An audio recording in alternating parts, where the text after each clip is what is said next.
សួស្តីបងប្អូនអរគ្នាក្នុងវីដេអូនេះខ្ញុំបង្ហាញអំពីសកម្មភាព unboxing បាស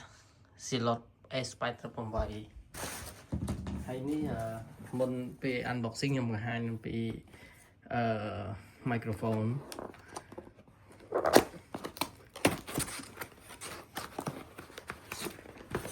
microphone ប្រភេទនេះ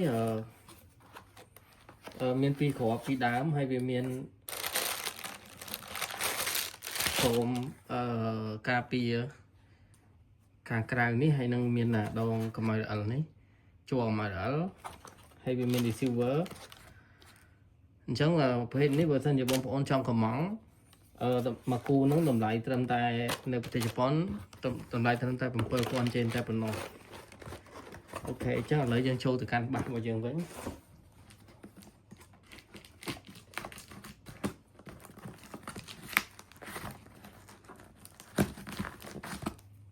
បាសនេះធំណាស់បងប្អូនទម្ងន់9 គីឡូ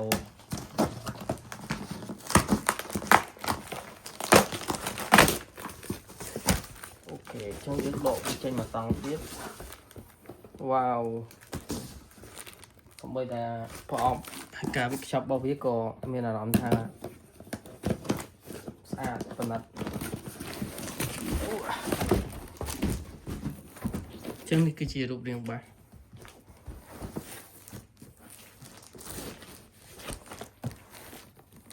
អូខេអញ្ចឹងយើងហែកថង់ផ្លាស្ទិកមកបន្តទៀត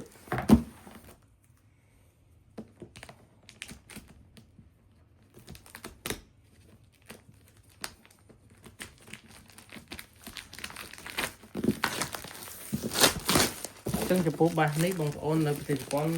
បើសិនជាបងប្អូនចង់កម្មង់តម្លៃត្រឹមតែ 30,000 ជាងតែប៉ុណ្ណោះបងប្អូនដែលចង់ដឹងតម្លៃជាក់លាក់អាច inbox បាន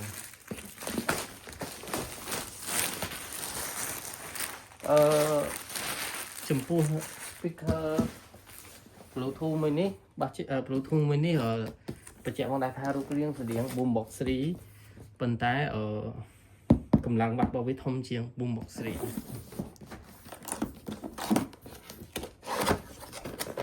វ៉ាវសម្រាប់ការវិខ្ចប់របស់វាអែមណាយអញ្ចឹងក្នុងហ្នឹងយើងទទួលបានដុំនេះដូចជាស្អីនេះឆ្លាំងសាកបាក់មើលសិន Zilot អានេះខ្សែសាកបងប្អូនខ្សែសាកនិងខ្សែអុកនេះគឺជាខ្សែកតាប់ស្ពាយវាខ្សែសម្រាប់ស្ពាយអញ្ចឹងយើងហែកវាដែរ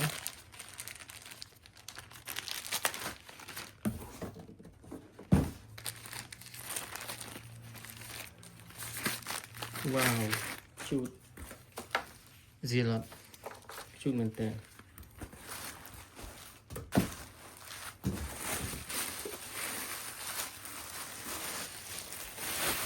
វ៉ាវពេញចិត្តណាស់បងប្អូនអើយស្អាតណាស់ស្អាត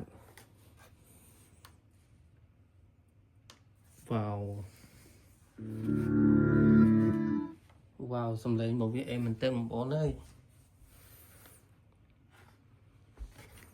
ខាងក្រោយនេះវាមានរុន USB រុនសារmemory ហើយនិងខ្សែអុកអូខេអញ្ចឹងការ unboxing របស់យើងមានប៉ុណ្ណឹងបងប្អូនសារតែវីដេអូនេះកុំឲ្យវាវែងពេក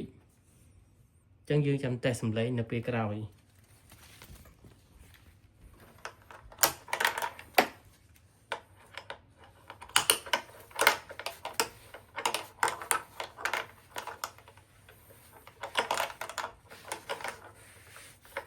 វ៉ាវញាក់សាច់ជូតអូខេ